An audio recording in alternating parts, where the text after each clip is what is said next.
American പ്രസിഡന്റായിട്ട് charge എടുത്ത അന്ന് തന്നെ, അതായത് ഇനാഗുറേഷൻ സത്യപ്രതിജ്ഞ ദിവസം തന്നെ അമേരിക്കൻ പ്രസിഡന്റ് ഡൊണാൾഡ് ട്രംപ് പറഞ്ഞ കാര്യം ലോകത്തെ ഏറ്റവും കൂടുതൽ ചർച്ച ചെയ്ത് പനാമ കനാൽ ഏറ്റെടുക്കും. അപ്പോൾ പല ആരുടെയും ധാരണ ഈ പനാമ കനാൽ എന്ന് പറയുന്നത് പനാമയുടെ ആ രാജ്യത്തിൻ്റെതാണ്, അതെങ്ങനെ അമേരിക്കയ്ക്ക് പോയി ഏറ്റെടുക്കാൻ സാധിക്കും? അങ്ങനെ പല സംശയങ്ങളും പല ആൾക്കാരുണ്ടായിരിക്കും. അപ്പോൾ ആ സംശയങ്ങളുള്ള ഒക്കെ എന്താണെന്ന് എൻ്റെ യാഥാർത്ഥ്യം പറയാൻ വേണ്ടിയാണ് ഈ വീഡിയോയുടെ കണ്ടന്റ് എന്ന് പറയുന്നത്. ഇതിൻ്റെ ചരിത്രമുണ്ട്. ബേസിക്കലി 1881 ഫ്രാൻസിൻ്റെ സർക്കാർ അവിടുത്തെ പ്രൈവറ്റ് കമ്പനികളുമായിട്ട് പനാമ കനാലിൻ്റെ പണി ആരംഭിക്കുന്നു. അതായത് പസഫിക്കിലെ അറ്റ്ലാന്റിക് സമുദ്രത്തെ പെട്ടെന്ന് ഷോർട്ട് കട്ടിൽ ചേർക്കാൻ വേണ്ടിയാണ് ഈ കനാൽ. 1904 വരെ അവരവിടെ വർക്ക് ചെയ്തിട്ട് ഈ സംഭവം ഉപേക്ഷിച്ചു പോയി. കാരണം അവരെ കൊണ്ട് തീർക്കാൻ പറ്റുന്നില്ല. 22,000-ൽ പരം ലേബേഴ്സും എൻജിനീയേഴ്സും, ടോട്ടൽ 22,000 പേരാണ് പല രീതിയിൽ അവിടെ കൊല്ലപ്പെട്ടു. ആക്സിഡൻറ്റ്, യെല്ലോ ഫീവർ നിങ്ങൾക്കറിയാം. ഈ യെല്ലോ ഫീവർ നിങ്ങൾ കേട്ട് കാണും. പിന്നെ ലാൻഡ് സ്ലൈഡ്. ഫ്രാൻസിന് ഇത് ചെയ്യാനുള്ള എഞ്ചിനീയറിംഗ് വൈവിധ്യമില്ലായിരുന്നു. ഈ ഫ്രാൻസിനെ വലിയതായിട്ട് ഉയർത്തി കാണിക്കുന്ന ആൾക്കാരോട് പറയുകയാണ്. അതുകൊണ്ട് അവർ ഈ സംഭവം എല്ലാം പൂട്ടിക്കെട്ടി അങ്ങ് പോയി. 1904 അമേരിക്കൻ മിലിറ്ററിയുടെ എഞ്ചിനീയറിംഗ് വിഭാഗം ഇത് ഏറ്റെടുക്കുന്ന സമയത്ത് ഫ്രാൻസിന് അവരവിടെ ചെയ്ത ജോലിക്കും പരിപാടിക്കും അവരുടെ സാധനങ്ങൾക്കായിട്ട് 330 മില്യൺ ഫ്രാൻസിന് കൊടുത്തു. എന്നിട്ട് പനാമ ഗവൺമെൻറ്റിന്, അവിടുത്തെ സർക്കാർ, അവിടെ ഉള്ളവർക്ക് 10 മില്യൺ അന്ന് അമേരിക്കയും കൊടുത്തു. ഇത് വെച്ചോളാൻ പറഞ്ഞു. അങ്ങനെ അമേരിക്ക 1914 ഇത് ഓപ്പൺ ചെയ്തു. അപ്പം നേരത്തെ ഫ്രാൻസിൻ്റെ ഈ എഞ്ചിനീയറിംഗ് എന്ന് പറയുന്നത് ഈ ലോക്ക് സിസ്റ്റം ഉണ്ട്, നിങ്ങൾ കണ്ടു കാണും. ഈ പനാമ കനാൽ യൂട്യൂബിൽ കൂടെ കണ്ടു കാണും. അപ്പോൾ ഈ സമുദ്രത്തിൻ്റെയും ഇതിൻ്റെ ജലത്തിൻ്റെ നിരപ്പ് വ്യത്യാസമുണ്ട്. അത് ലോക്ക് സിസ്റ്റം എന്ന് പറഞ്ഞാൽ ഈ ഷിപ്പ് ഇവിടെ വരുന്നു, അതിനുശേഷം വെള്ളം ഒരിടത്ത് കൂട്ടുന്ന ഒരു ഭാഗത്ത് വെച്ച് ലോക്കായിട്ട് നിർത്തിയിട്ട് എന്നിട്ട് ഷിപ്പ് ഉയർത്തുന്നു. കാരണം വെള്ളത്തിൻ്റെ ക്വാണ്ടിറ്റി കൂടുമ്പോൾ ഷിപ്പ് ഉയരുന്നു. പിന്നീട് ഷിപ്പ് അതേ ലെവലിൽ പോകുന്നു, അപ്പുറത്ത് പോകുന്നു, അടുത്ത സമുദ്രത്തിലോട്ട് പോകുന്നു. ഇതാണ് ഈ ലോക്ക് സിസ്റ്റം. ഇത് അമേരിക്കൻ എൻജിനീയേഴ്സാണ് ഇത് ഡിസൈൻ ചെയ്ത് എസ്റ്റാബ്ലിഷ് ചെയ്ത് എക്സിക്യൂട്ട് ചെയ്തു. അത് കഴിഞ്ഞത് അമേരിക്കയുടേതായിരുന്നു, അല്ലാതെ പനാമയുടെ ഒന്നും ആയിരുന്നില്ല. അമേരിക്ക ഓപ്പറേറ്റ്, കാരണം പനാമയ്ക്ക് അതിനുള്ള കഴിവൊന്നുമില്ല. ആകെ ഉള്ളത് ഇന്നത്തെ കണക്കിന് സർവേ അനുസരിച്ച് 45 ലക്ഷം പേരേ ഉള്ളൂ പനാമ. ഒരു പട്ടിണി രാജ്യമാണ് ഇപ്പോഴും. ഈ പറയുന്ന പോലെ ഗതിയൊന്നും പിടിച്ചിട്ടൊന്നും. പക്ഷേ ഇപ്പോഴ് അവിടുത്തെ നിങ്ങൾ കേട്ടിട്ടും പനാമ ബാങ്കിങ്, ഇന്ത്യയിൽ നിന്നുള്ള പല ആൾക്കാരും പൊളിറ്റീഷ്യൻസും മറ്റുള്ളവരൊക്കെ കള്ളപ്പണം സൂക്ഷിക്കുന്ന സ്ഥലമാണ് പനാമ എന്ന് പറയുന്ന സ്ഥലം.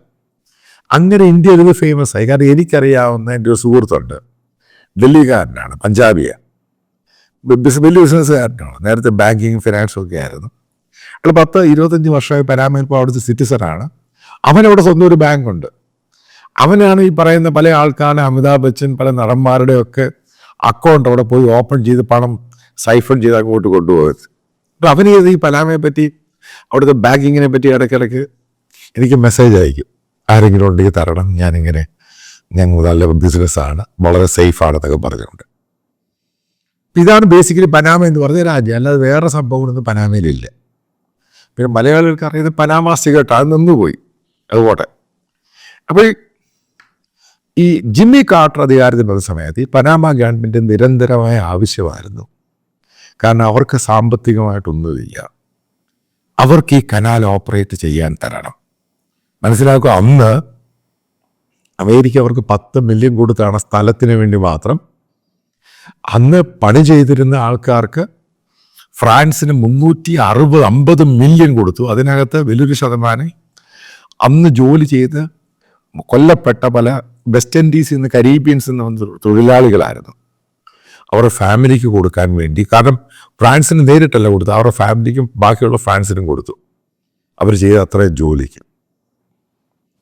അപ്പം അന്ന് ജിമ്മി കാർട്ടറുമായിട്ട് കരാറുണ്ടാക്കിയിട്ട് ഒരു ധാരണയിൽ വന്നു. അവസാനം ഇത് പനാമ കനാല് പനാമ ഗവൺമെൻറ്റിന് ഓപ്പറേറ്റ് ചെയ്യാൻ കൊടുത്തു. കാരണം അവർക്ക് സാമ്പത്തികമായിട്ട് കഴിവില്ലാത്ത ഒരു രാജ്യമാണ്, അവർക്ക് ആ കനാല് കൊണ്ട് ജീവിക്കട്ടെ. പക്ഷെ അതിൻ്റെ ഒരു എഗ്രിമെൻ്റ് വെച്ചിരുന്നു. ആ എഗ്രിമെൻ്റ് എന്ന് പറഞ്ഞാൽ ഒരു കാരണവശാൽ ഈ കനാലിലെ ഓപ്പറേഷൻസ് വേറൊരു രാജ്യത്തെ ഏൽപ്പിക്കരുത്. ഒന്നിൽ ഗവൺമെൻറ് നടത്തുക, അല്ലെങ്കിൽ ഗവൺമെൻറ്റുമായിട്ട് ബന്ധപ്പെട്ട കമ്പനികളെ ഇത് നടത്താവൂ അതിൻ്റെ ഓപ്പറേഷൻസ്. അതെല്ലാം തെറ്റിച്ചുകൊണ്ട് 2016-18 പനാമ ഗവൺമെൻറ് ഇതിൻ്റെ ഓപ്പറേഷൻസ് ഹോങ്കോങ് ബേസ്ഡ് ചൈനീസ് കമ്പനിക്ക് കൊടുത്തു. അവിടെയാണ് പ്രശ്നം തുടങ്ങുന്നത്. അതിൻ്റെ റീസൺ പറഞ്ഞാൽ അതിൻ്റെ കാര്യമുണ്ട് റീസൺ. കാരണം ഗ്ലോബൽ ട്രേഡിൻ്റെ 5 മുതൽ 6% നടക്കുന്നത് ഈ പനാമ കനാൽ ത്രൂ ആണ്. അമേരിക്കൻ ട്രേഡുമായിട്ട് ബന്ധപ്പെട്ട് 65% അമേരിക്കൻ ട്രേഡ് നടക്കുന്നത് ഈ പോർട്ടിൽ കൂടെ, ഈ കനാലിൽ കൂടെ. അപ്പോൾ അവിടെ ഒരു ചൈനീസ് കമ്പനി വന്നു കഴിഞ്ഞാൽ അത് അമേരിക്കൻ ഇൻട്രസ്റ്റിനെ ബാധിക്കും. ഇതാണ് ഇഷ്യൂ. അല്ലാതെ അമേരിക്കന് പിടിച്ചെടുക്കും. കാരണം ഇതിൻ്റെ എഗ്രിമെൻറ്റിലുണ്ട് ഈ സംഭവം. അവർ പണവും കൊടുത്തതാണ്. ഞാൻ ഇത് അമേരിക്കയെ സപ്പോർട്ട് ചെയ്ത് പറയലും നിങ്ങൾ ഇതിൻ്റെ യാഥാർത്ഥ്യം മനസ്സിലാക്കണം. എന്താണ് ഇതിൻ്റെ എക്സാക്റ്റ് റീസൺ?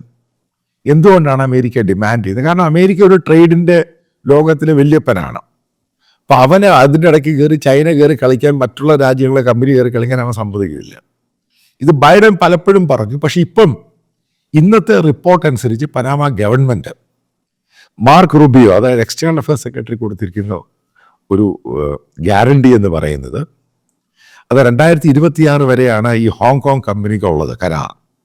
അതോടുകൂടി അത് പനാമ ഏറ്റെടുക്കും. അതിൽ ഈ അമേരിക്ക സമ്മതിക്കില്ലെന്ന് എനിക്കറിയത്തില്ല. കാരണം ഇനി ജോയിൻ്റ് ആയിട്ടായിരിക്കും പനാമയും അമേരിക്കയും ജോയിൻ്റ് ആയിട്ടായിരിക്കും ഓപ്പറേഷൻ നടത്തുന്നത്. അതിനുള്ള സാധ്യതയാണ് കൂടുതൽ. കാരണം ഒരിക്കലും പനാമയ്ക്ക് പൂർണ്ണമായിട്ട് അത് വിട്ടുകൊടുക്കില്ല. കാരണം ഇത് അസറ്റും പണവും എല്ലാം സാധനം അമേരിക്ക കൊടുത്ത് മേടിച്ച് വെച്ചേക്കുന്നത്. ഇതിനായിട്ട് ചൈനീസ് കമ്പനി ഇവന് ടെൻഡർ കൊടുക്കാൻ നേരത്ത് അമേരിക്കൻ കമ്പനിയും ടെൻഡർ കൊടുത്തു. അവരെ വെട്ടി മാറ്റിയിട്ട്, കാരണം അമേരിക്കൻ കമ്പനി കോട്ട് ചെയ്ത് വളരെ കുറച്ചിട്ടാണ്, ഇവർ വളരെ കൂടുതൽ കോട്ട് ചെയ്ത്. കാരണം ചൈനയ്ക്കറിയാം ഇതിൻ്റെ പ്രാധാന്യം എത്രമാത്രം ഇമ്പോർട്ടൻ്റ് ആണെന്ന്. പക്ഷെ പിന്നീട് ഈ പനാമ കനാലിൽ ഇപ്പോഴത്തെ ഏകദേശം ഒരു വർഷത്തെ അതിൻ്റെ വരവെന്ന് പറയുന്നത്, ലാഭം എന്ന് പറയുന്നത് കനാൽ ഉപയോഗിക്കുന്നതിൻ്റെ ഏകദേശം $3.9 ബില്യൺ. ഏകദേശം $4 ബില്യൺ പനാമ ഗവൺമെൻറ്റിന് കിട്ടുന്ന ഈ കനാലിൽ കൊണ്ട് മാത്രം. ഓപ്പറേഷൻസ് നടത്തുന്ന മുഴുവൻ ഹോങ്കോങ് കമ്പനി. ഇത് അമേരിക്ക അക്സെപ്റ്റ് ചെയ്യാൻ താല്പര്യമില്ല. അതാണ് ഇഷ്യൂ ഇത്രമാത്രം കത്തിപ്പടരാനുള്ള സമയം. കാരണം ഇത് വലിയൊരു ട്രാൻസ്പോർട്ട് വെസൽസിൻ്റെ റൂട്ടാണ്. ഇപ്പം വേറെ കനാൽ പുതിയതായിട്ട് പണിതിട്ടുണ്ട്. അത് വലിയ വലിയ ഷിപ്പുകൾക്ക് പോകുന്ന രീതിയിലാണ്. അതുപോലെ ഇത് അമേരിക്കൻ കമ്പനിയാണ് ഓപ്പറേറ്റ് ചെയ്തിരുന്നുവെങ്കിൽ ഇത് വളരെ രീതിയിൽ എക്സ്പാൻഡ് ചെയ്ത് വലിയ സംഭവമായി മാറിയേനെ. പക്ഷെ പനാമ എന്ന് പറഞ്ഞ് ചെറിയ രാജ്യത്തിനൊന്നും ചെയ്യാൻ കഴിയാത്തതുകൊണ്ട് അവർ വേറൊരു രാജ്യത്തെ ഏൽപ്പിക്കുമായിരുന്നു. അപ്പം ചില ആൾക്കാർ യൂട്യൂബിനകത്തൊക്കെ പറയുന്നത് കേട്ടു പനാമ അമേരിക്ക തിരിച്ചടിക്കും, വാടകയാണ് ഗോടയാണ്. ആദ്യം മനസ്സിലാക്കുക, പനാമ എന്ന് പറഞ്ഞ രാജ്യത്തിന് സ്വന്തമായിട്ടൊരു സൈന്യമില്ല. നേരത്തെ അവിടെ കൂപ്പുകട സമയത്ത്, ഭരണം പിടിച്ചിട്ട സമയത്ത് പട്ടാളം, അതിനുശേഷം പുതിയ ഗവൺമെൻറ് വന്നിട്ട് അവർ തീരുമാനിച്ച സംഭവമാണ് ആ രാജ്യത്ത് ഇനി മുതൽ പട്ടാളം വേണ്ട. അപ്പോൾ ആ രാജ്യം അമേരിക്കയുമായിട്ടുള്ള ധാരണ എന്ന് പറയുന്നത്, ആ രാജ്യത്തിൻ്റെ സുരക്ഷ എന്ന് പറയുന്നത് അമേരിക്കയുടെ കയ്യിൽ. കാരണം അമേരിക്ക പറയുന്ന രീതിയിൽ ആ രാജ്യം മുന്നോട്ട് പോകാൻ പറ്റും. കാരണം അവരുടെ എക്സ്റ്റേണൽ സംഭവങ്ങൾ ഏതെങ്കിലും രാജ്യം വന്ന് അറ്റാക്ക് ചെയ്യുകയാണെങ്കിൽ അമേരിക്കയാണ് ഇടപെടേണ്ടത്. അത് ഫ്രീ ആയിട്ട് അമേരിക്ക ചെയ്തു കൊടുക്കുന്നത്. കാരണം ഈ കനാലുമായിട്ട് ബന്ധപ്പെട്ട് ഇതാണ് യാഥാർത്ഥ്യം എന്ന് പറയുന്നത്. അപ്പം അമേരിക്ക നാളെ ഈ കനാൽ പിടിച്ചെടുക്കണമെന്ന് വെച്ച് കഴിഞ്ഞാൽ അങ്ങോട്ടങ്ങ് കയറത്തുള്ള ഇത് വേറെ പ്രശ്നമൊന്നുമില്ല. കാരണം അവർ നേരെ ചൊവ്വേ അവർക്ക് പട്ടാളമില്ല, ഒന്നുമില്ലാത്തൊരു ചെറിയ രാജ്യമാണ്.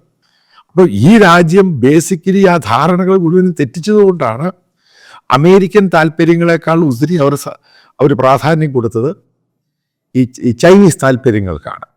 അത് ആരോഗ്യം കളിച്ചാണ് സംഭവം.